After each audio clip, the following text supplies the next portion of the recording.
High, আমি রিয়া। তো হঠাৎ করে একদিন প্ল্যান হলো মন্দিরে যাওয়ার, আমাদের তমলুক বড়ঘা মন্দিরে। তো রীতিমতো আমি ডালা নিয়ে নিয়েছি, তারপর সিঁড়ি থেকে মায়ের কাছে যাচ্ছি। প্রথমে একবার প্রণাম হয়ে গেল, দেন সিঁড়িতে যাচ্ছি, তারপর আবার একবার প্রণাম করলাম, তারপর মায়ের দর্শন। সেই ফিলিংসটা কি আমি বলে বোঝাতে পারবো না। তারপর এখানে নাম লিখে, তোমরা তোমাদের নাম লিখে গোত্র লিখে এখানে পুজোর ডালিতে দিতে পারো।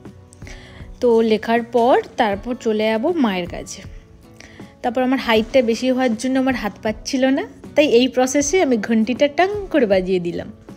তারপর চলে গেলাম মায়ের কাছে। এই যে মা, দেখলেই মনটা জুড়ে যায়। তো মায়ের মুখটা দেখতে দেখতে দেখলাম ব্রাহ্মণ দাদু একটু লেট করছিল। কিছুক্ষণ ওয়েট করার পর চলে এলো, দেখতেই পাচ্ছ পুজো দিয়ে দিচ্ছি। তারপর ব্রাহ্মণ দাদু পুজো দিল, ডালাগুলো আমাদেরকে ফেরত দিল। আমি বেরিয়ে চন্দ্রামিত অ্যান্ড টিকা পরে নিলাম। তো বেশ ভালোই লাগছিল, ওয়েদারটাও ভালো ছিল। তারপর দেওয়ার পর আমি মানিকে বলছিলাম ওকে নেওয়ার জন্য। তারপর একটু ক্যাত মেরে হাতটা ধরে ভিডিও তুলছিলাম। আর এই যে দেখো, এটা জাস্ট মনে হচ্ছিল সানসেট হচ্ছে।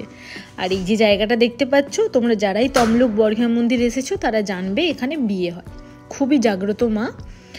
তো এখানটা এই জায়গাটা বিয়ে হয়, আর অনেক ঠাকুর আছে এখানে, অনেক ঠাকুরের রূপ আছে। আর এই যে গাছটা দেখতে পাচ্ছ, এটা আমি মায়ের কাছ থেকে শুনেছি প্রচুর পুরনো। যে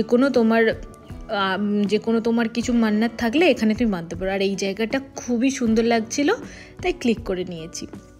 সত্যি কথা বলতে মায়ের কাছে আসলে একটা আলাদা শান্তি হয়। তারপর এখানে বলি দেওয়া হয়, আমার কাছে সিঁদুর ছিল, তো এখানটায় সিঁদুর দিয়ে আমি সবাইকে ফলো করেই দিয়েছি। আগে থেকে কিছু জানতাম না, এসেছি আগে, কোনোদিনও এইভাবে করা হয়নি।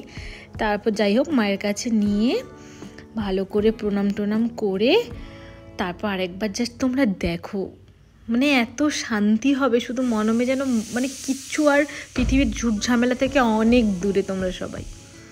আর এটা হচ্ছে মায়ের যেখানটায় পুজো দেয়, সবাই অঞ্জলি দেয়, ওই জায়গাটা। এটা তোমাদের সাথে ক্লিক করলাম, আমার তো খুবই ভালো লেগেছে। তো এইভাবেই বিকেলটা আমার কেটে গেল খুবই ভালো। তো চলো সবাইকে টাটা, নেক্সট ব্লগে দেখা হবে।